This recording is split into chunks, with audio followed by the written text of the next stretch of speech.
श्रीरुद्रस्तोत्रम्। नमो देवाय महते देवदेवाय शूलिने त्र्यम्बकाय त्रिनेत्राय योगिनां पतये नमः। नमोऽस्तु देवदेवाय महादेवाय वेधसे सम्भवे स्थाणवे नित्यं शिवाय परमात्मने। नमः सोमाय रुद्राय महाग्रासाय हेतवे प्रपद्येऽहं विरूपाक्षं शरण्यं ब्रह्मचारिणं महादेवं महायोगिम् ईशानं त्वम्बिकापतिं योगिनां योगदाकारं योगमायासमाहृतं योगिनां गुरुमाचार्यं योगगम्यं सनातनं संसारतारणं रुद्रं ब्रह्माणं ब्रह्मणोऽधिपं शाश्वतं सर्वगं शान्तं ब्रह्माणं ब्राह्मणं प्रियं कपर्दिनं कलामूर्तिम् अमूर्तिम् अमरेश्वरम् एकमूर्तिं महामूर्तिं वेदवेद्यं सतां गतिं नीलकण्ठं विश्वमूर्तिव्यापिनं विश्वरेतसं कालाग्निं कालदहनं कामिनं कामनाशनं नमामि गिरिशं देवं चन्द्रावयवभूषणं त्रिलोचनं लेलिहानम् आदित्यं परमेष्ठिनम् उग्रं पशुपतिं भीमं भास्करं तमसः परं। नमो देवाय महते देवदेवाय शूलिने त्र्यम्बकाय त्रिनेत्राय योगिनां पतये नमः। नमोऽस्तु देवदेवाय महादेवाय वेधसे सम्भवे स्थाणवे नित्यं शिवाय परमात्मने। नमः सोमाय रुद्राय महाग्रासाय हेतवे प्रपद्येऽहं विरूपाक्षं शरण्यं ब्रह्मचारिणं महादेवं महायोगिम् ईशानं त्वम्बिकापतिं योगिनां योगदाकारं योगमायासमाहृतं योगिनां गुरुमाचार्यं योगगम्यं सनातनं संसारतारणं रुद्रं ब्रह्माणं ब्रह्मणोऽधिपं शाश्वतं सर्वगं शान्तं ब्रह्माणं ब्राह्मणं प्रियं कपर्दिनं कलामूर्तिम् अमूर्तिम् अमरेश्वरम् एकमूर्तिं महामूर्तिं वेदवेद्यं सतां गतिं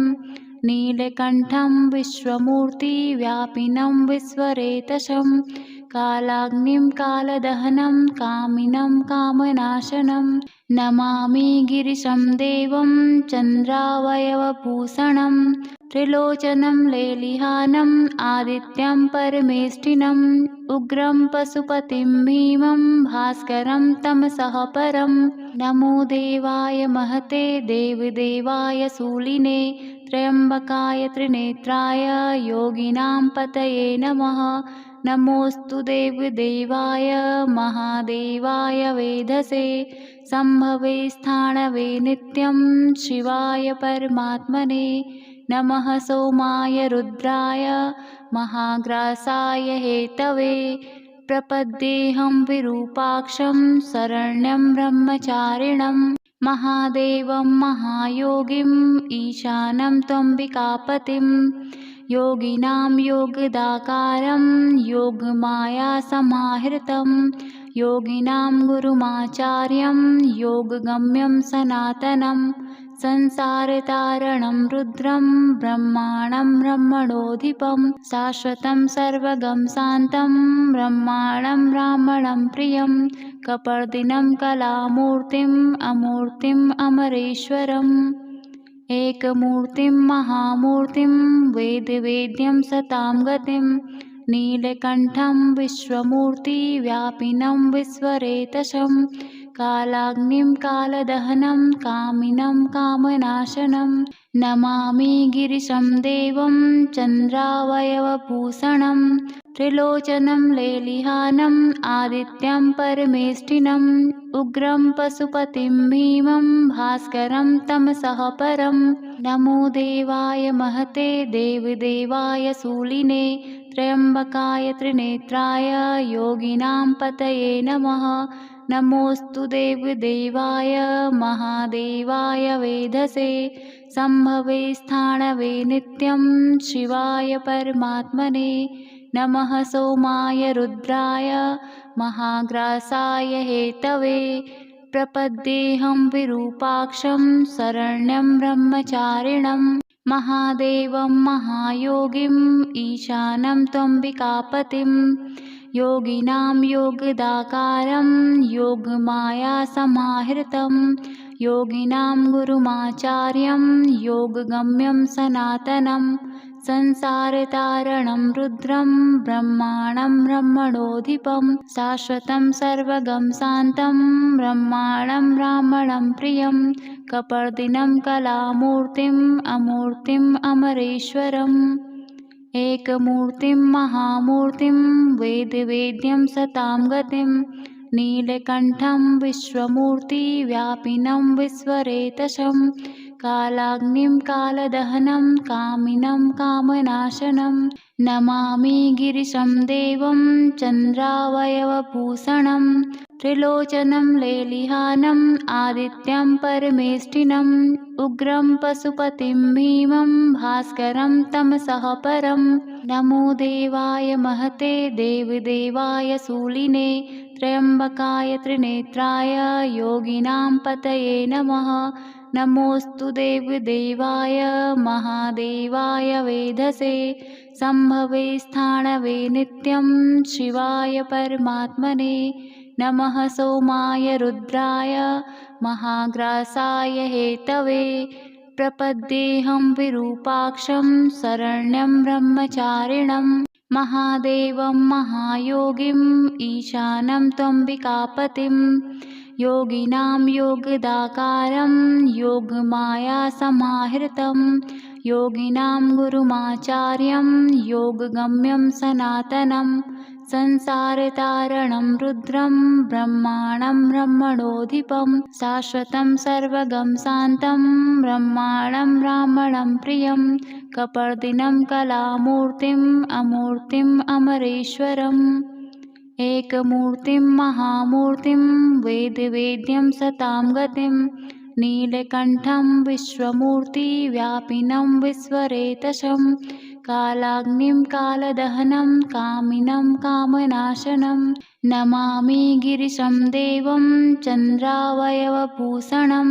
त्रिलोचनं लेलिहानम् आदित्यं परमेष्ठिनम् उग्रं पशुपतिं भीमं भास्करं तमसः परं नमो देवाय महते देवदेवाय शूलिने त्र्यम्बकाय त्रिनेत्राय योगिनां पतये नमः नमोऽस्तु देवदेवाय महादेवाय वेधसे सम्भवे स्थाणवे नित्यं शिवाय परमात्मने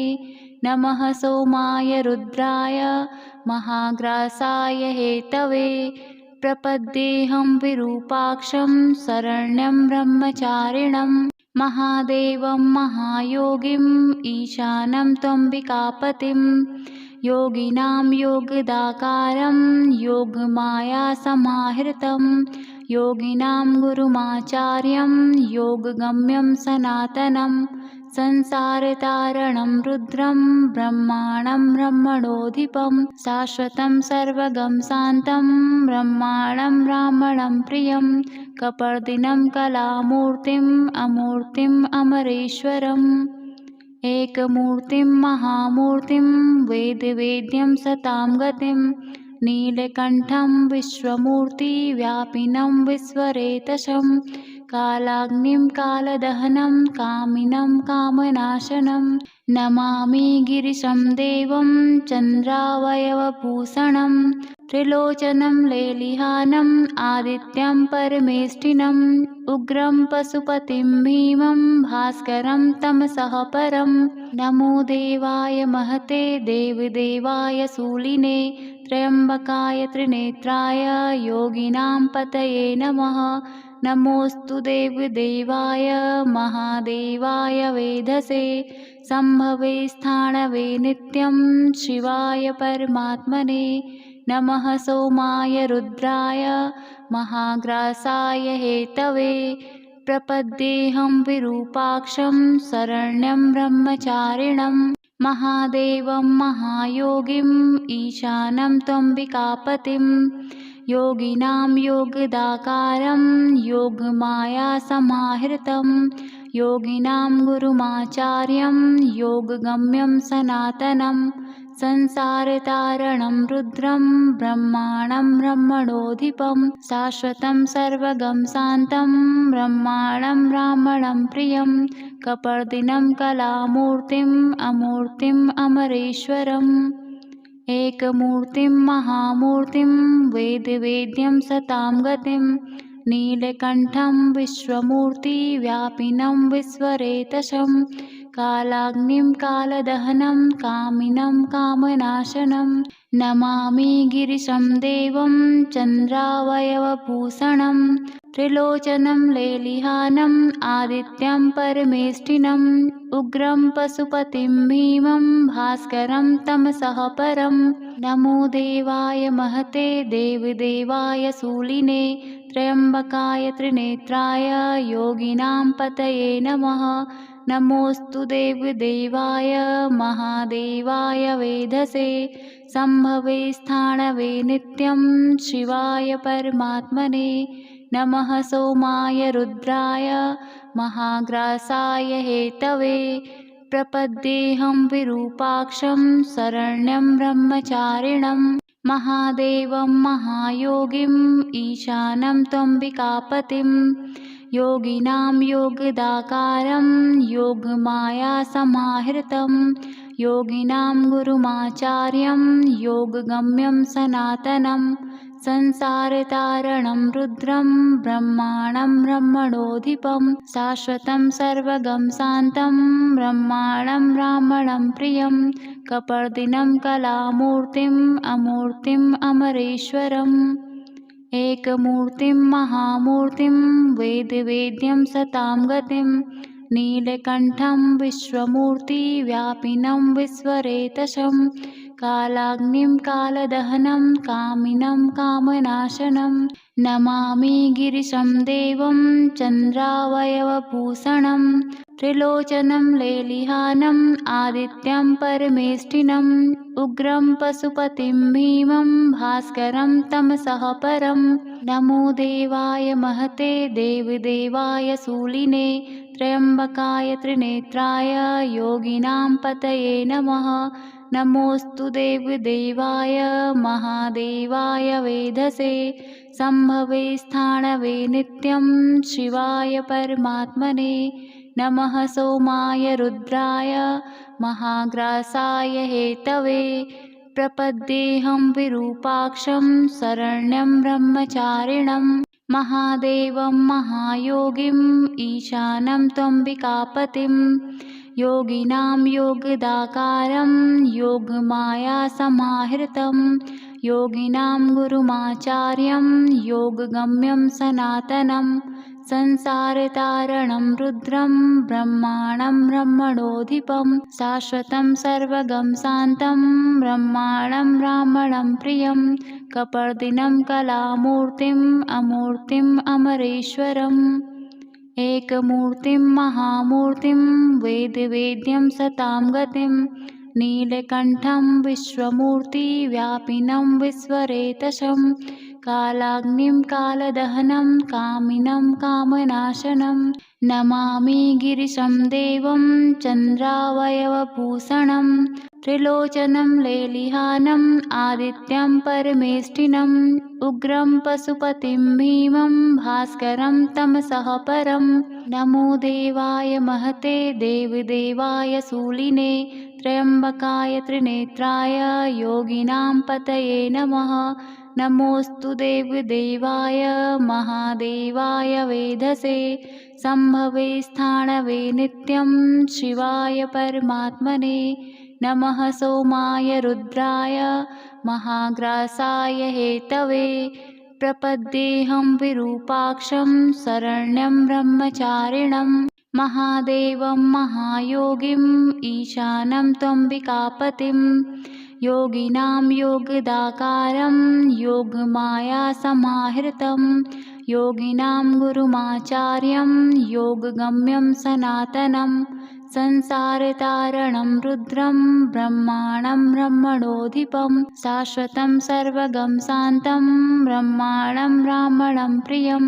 कपर्दिनं कलामूर्तिम् अमूर्तिम् अमरेश्वरम् एकमूर्तिं महामूर्तिं वेदवेद्यं सतां गतिं नीलकण्ठं विश्वमूर्तिव्यापिनं विश्वरेतसं कालाग्निं कालदहनं कामिनं कामनाशनं नमामि गिरिशं देवं चन्द्रावयवभूषणं त्रिलोचनं लेलिहानम् आदित्यं परमेष्ठिनम्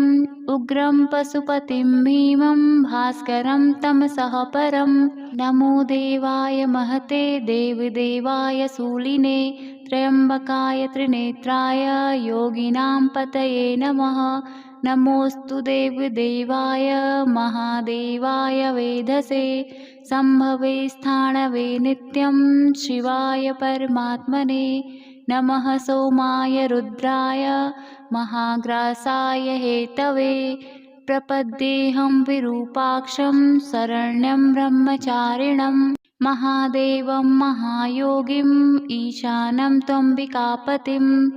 योगिनां योगदाकारं योगमायासमाहृतं योगिनां गुरुमाचार्यं योगगम्यं सनातनं संसारतारणं रुद्रं ब्रह्माणं ब्रह्मणोऽधिपं शाश्वतं सर्वगं शान्तं ब्रह्माणं ब्राह्मणं प्रियं कपर्दिनं कलामूर्तिम् अमूर्तिम् अमरेश्वरम् एकमूर्तिं महामूर्तिं वेदवेद्यं सतां गतिं नीलकण्ठं विश्वमूर्तिव्यापिनं विश्वरेतसं